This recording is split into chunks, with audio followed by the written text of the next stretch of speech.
Welcome, Mr. Bobby Deol. Thank you, Sujin. Thank you so much. And first of all, I just want to say congratulations to you Thank you. because you're working and it's amazing. I know, You're right? doing what you really love. It's so cool. Yeah, But I still think a Porsche GT3 is a better car. yeah, it's fine. Okay, we also have Kajol, an acclaimed actress of the Indian film industry. Kajol is one of the most... What the? Microphone's on.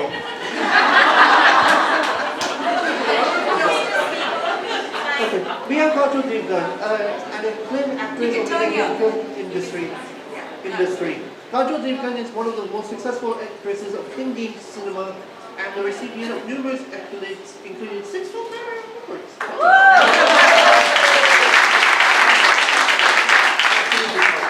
Nice to meet you, Sudesh. Okay, next up we have... Tell us in more than 30 seconds why you feel being passionate about and allied to people with disabilities and special abilities.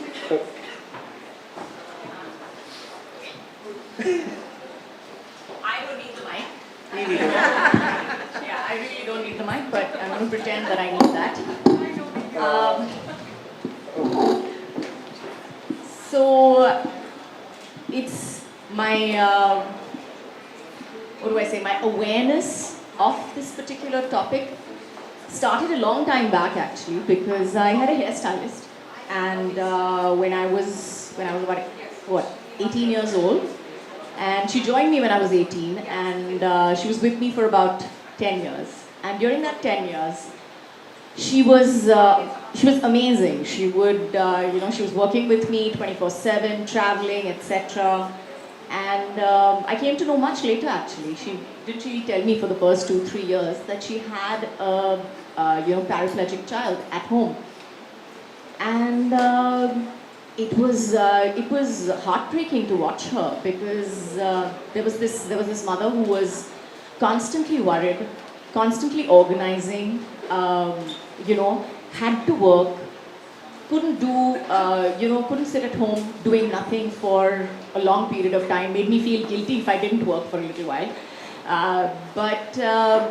It was just watching her day in and day out, and that was really my first, in-depth, close-up view of how much it affects the entire family and society. Actually, the way society looks at them is what society does to them.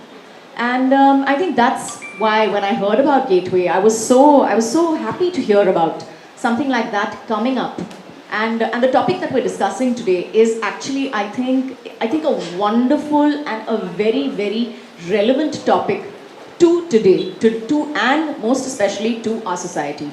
I think the first thing that we want to teach our children is compassion. And we have this wonderful world in front of us, which we are looking at. And we see so many things that are right with it, that are wrong with it, that there are so many causes around. But I think the best thing that we could teach our children would be to look at the human being next to you and see it as a human being who deserves a chance at everything, regardless of their color, race, religion, or abilities, for that matter. And that is, yes, exactly. And that's why I'm here today, because I'm hoping that, yes, my 30 seconds are almost up. So, yes, but yeah, I'm hoping that we start a conversation that hopefully will help us make the world a better place for our children to grow up in.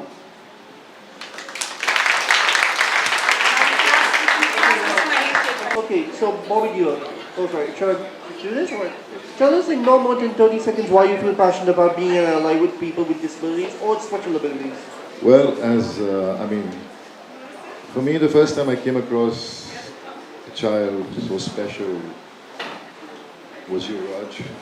Yep. And my relationship with the Budanis, with Indira and Dharmil, started because of this bond that it happened between me and him.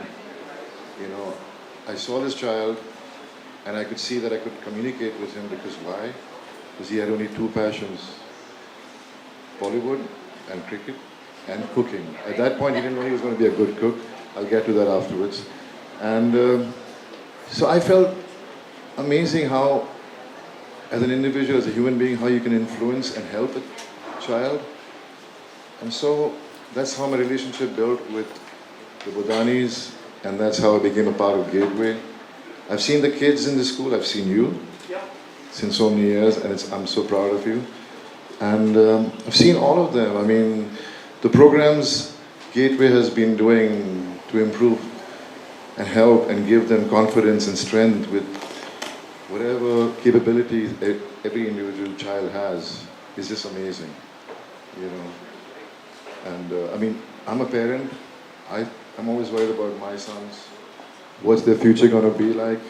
Because they don't have any disabilities, but they still have these issues in their lives. But kids with special needs and disabilities can't express what they really feel and identify.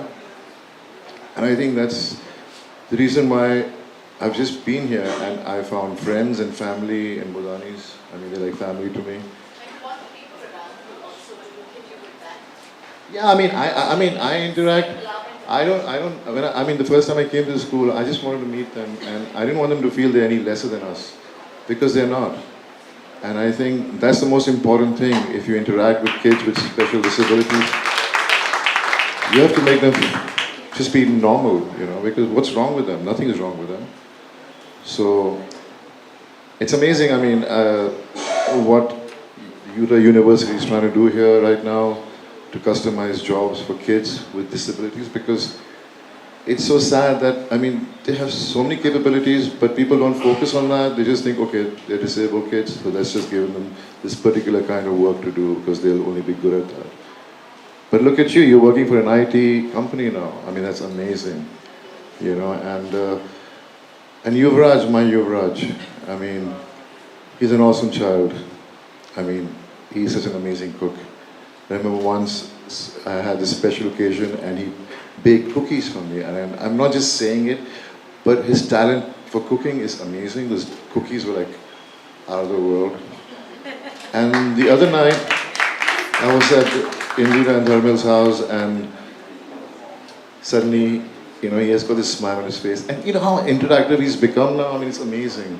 I've seen him, you know, going through such tough times, you know, having these tempers, and he doesn't know, he's a child, he doesn't know how to express. But now he's calmed down, he's been doing internship, he's been to Starbucks, he's been to other places, he's been to the Muse, and I mean, amazing what you guys are doing. It's seriously very good. And the last, I mean, just a week, 10 days back, my favorite dessert is the creme brulee, and I've never had the best creme brulee, thanks to you, Raj Beta. So it's very important that people understand this and try to contribute whatever they can and be great human beings, you know, because we all human beings, we all have issues. Even us people sitting here, we have issues, you know. I mean, just before we came from home, I'm sure there was something disturbed us, or we spoke something rudely to someone, but we are normal, so it's understood as a bad day or a bad mood. But I'm so proud of Indira, seriously. She has given she's dedicated her life to this, and not without the support of an amazing husband, Dharmil. So I'm really proud that I'm a part of this Gateway School, and congratulations, Indira, and the staff.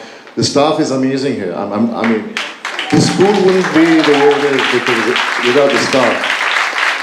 So congratulations for celebrating 10 years. That was a few months ago, and it's just amazing. It started with 22 kids, and now there are more than 100 kids, and it's just wow. It has been recognized as one of the best schools in the world, and that's the reason why the Utah University wants to join hands with them and giving pies, trying, you know, they're part of that, and you know, it's so important, you know, because they have to recognize, and they want to come. I mean, everybody wants to do good, but people don't. They start these institutes, they start these schools, but they do not personally give them the energy and the time to it. They think they're doing a good cause, but are they really looking into how it's been taken care of, how it's been worked, what programs, what are they trying to do with the kids? In this school, every kid is personally attended to and looked into as to what they are capable of, and try to train them as to how they can face the world, and give them that confidence. And I mean, I'm worried about my kids, so it's the same for these kids, so it's amazing. I mean, I'm just so happy to be here, and I'm so glad to see so many people here. And I mean, some of us out here are parents of these children, and they are so happy with how their kids have progressed in life. So thank you so much for having me here, Indira.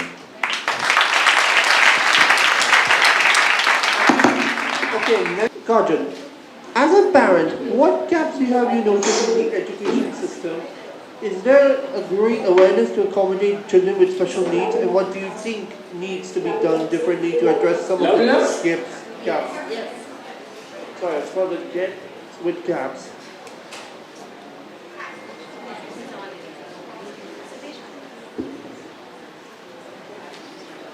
No, I think it's for Kajol. Yeah, it's for Kajol. It's for Kajol. Okay, so we get back. Maybe he can answer all the questions. We can answer. So why don't you let them, yeah. Sorry about it. Sorry about that, guys. Sorry for the delay. The education system is something that in India I'm supremely passionate about, and sometimes very disappointed with also. I have to say that. Because I feel that one of the major things that we have in our education system is the fact that we teach our children to mug everything. And everything is based, your grade, everything is based on the fact that can you recite like a parrot.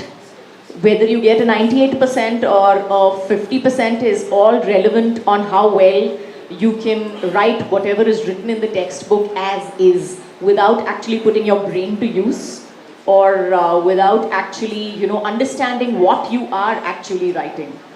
So yes, that is my major grouse with the educational system. But yes, I think there are lots of things that. Thank you for sharing. I'm not finished. Sorry. I'm on my soapbox. Don't stop me. I won't let you talk. Thank you.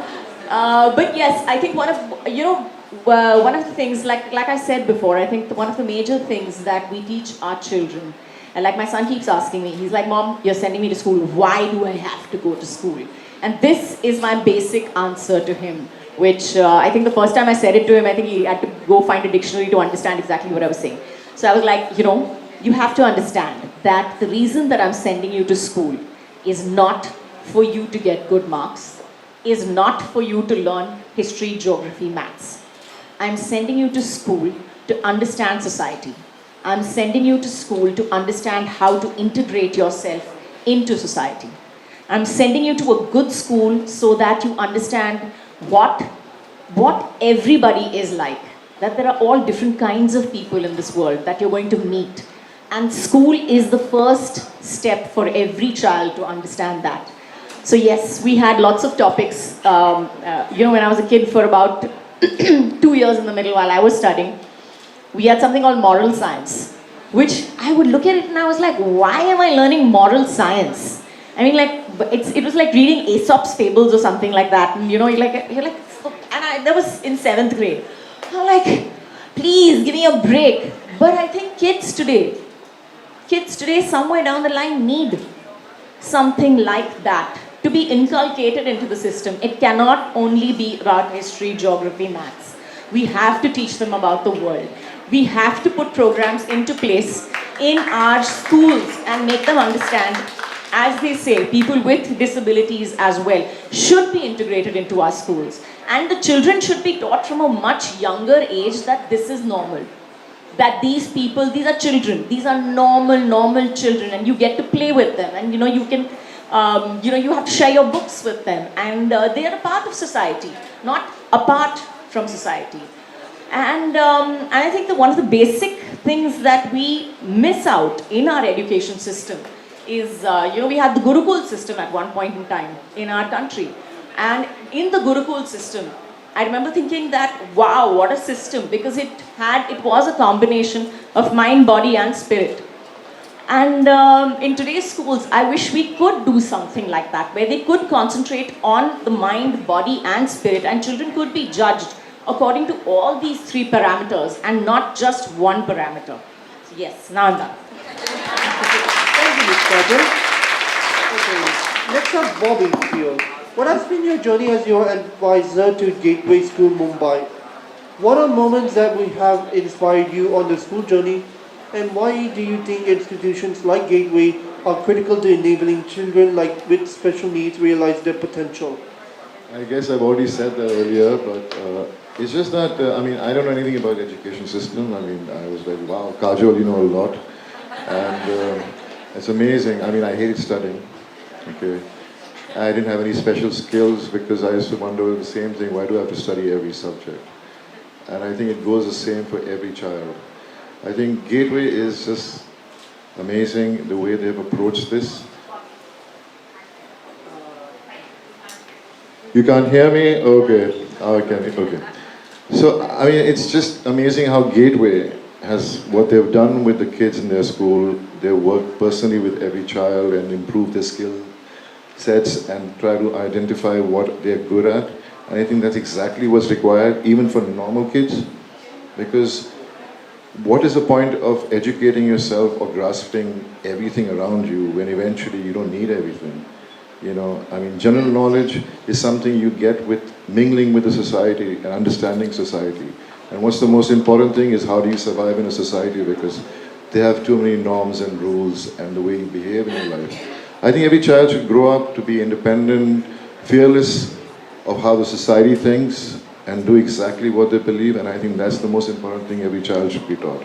Because if you live according to society, you'll never be able to reach or get the happiness and satisfaction of what you really want to achieve in life. And I think Gateway, especially because it's for special needs kids and for disability, I think it's done an awesome job. And I think other schools in India should make this as an example and follow the way they work and create more support system for schools like this. I think the government should look into it and really help, because this is an honest institute, this is an honest school, this is an honest way everybody's trying to do something. There is no ulterior motive, there's no profit, there's no benefit. The benefit, yes. The benefit is that you're giving these kids a brighter future. I think that's the most important thing. Thank you, Bobby Deol. Okay, next up, Tim and A lot of time working with employers and thinking about how we engage employers. And several of the things that we've learned over the years is that there's several themes that emerge in the employment world. First of all, employers believe that people with disabilities can't work. And that's universal, that's across the board. And we know through years of research and years of programs such as supported employment and customized employment that really dispels that myth that people with disabilities can't work. Supported employment was one of the earlier models that we've used to help people with disabilities obtain competitive integrated employment. And what we started to see with supported employment is it was working for a subset of individuals with the disabilities, but oftentimes people with more significant disabilities weren't obtaining jobs. And so that's why we have customized employment, and I think that's what the Gateway School is trying to implement, is this idea of customized employment to help support people with more significant disabilities obtain jobs. And we know one of the predictors of maintaining a job for a person with a disability is finding the match and finding an appropriate match. So we match the skills and interests of an individual with a disability to the job. And oftentimes, what happens in the employment world or when we're supporting people with disabilities, we forget about the match. We just want to get a job, and then we start to place people in jobs based off stereotype.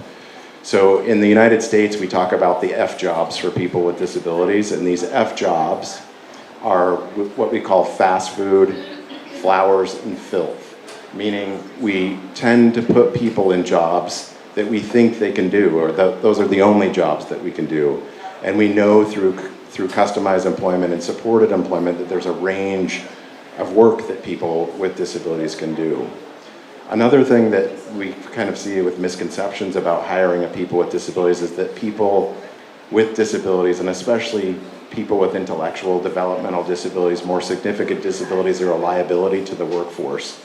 And we know once again through research over the years that that's just not true. Oftentimes when we train a person with a disability to work in a job that matches his or her skill set, their safety record is often better than those without people with disabilities. So this liability issue is it's a myth that's out there. The second part of the question was, how do we move forward? And some of the misconceptions maybe when we're moving forward, if I recall. Here's something that's very universal. I've worked in different countries thinking about employment, and I think one of the universal truths about supporting people with disabilities, or what people believe about people with disabilities, is that they can't work and that they have low expectations for what people with disabilities can do, and that there's stereotypes about people with disabilities.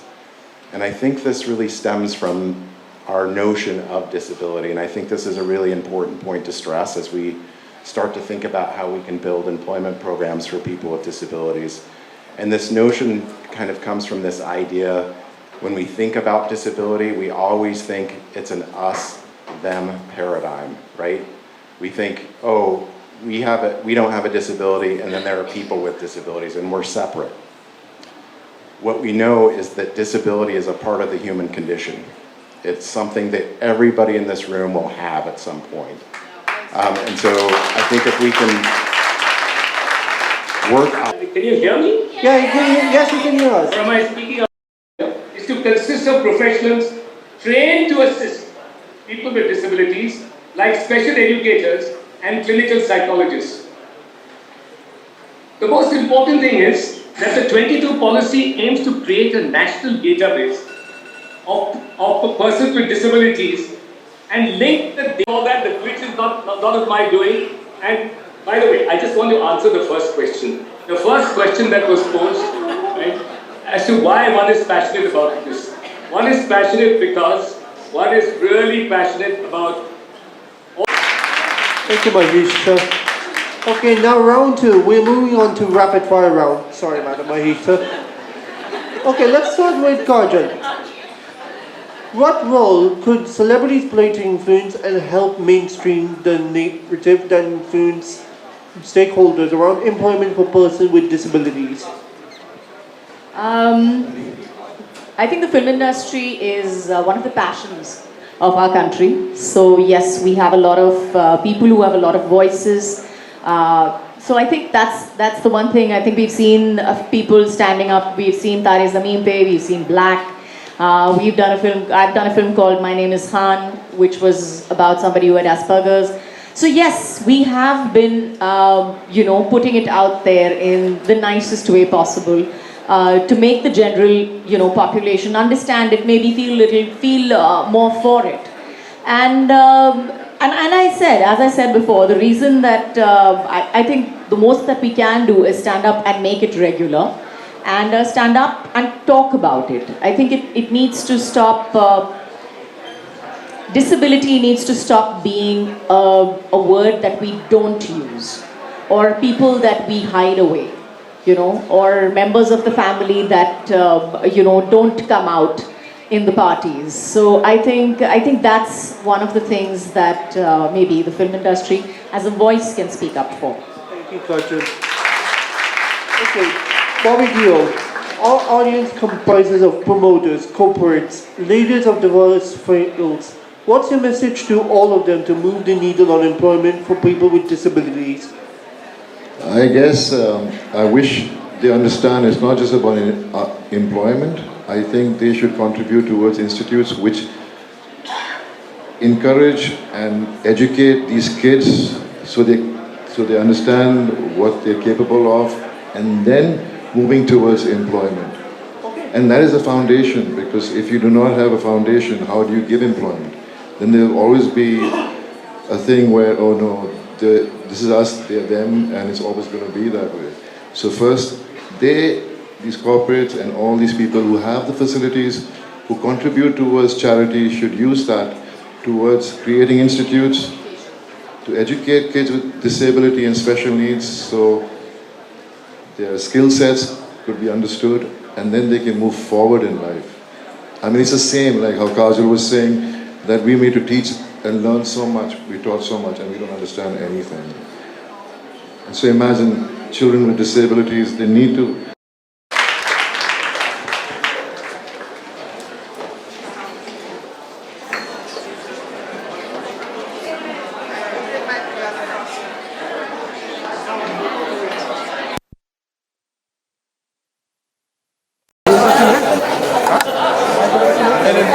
Live over हो गया हाँ live excuse me ma'am can you please sit down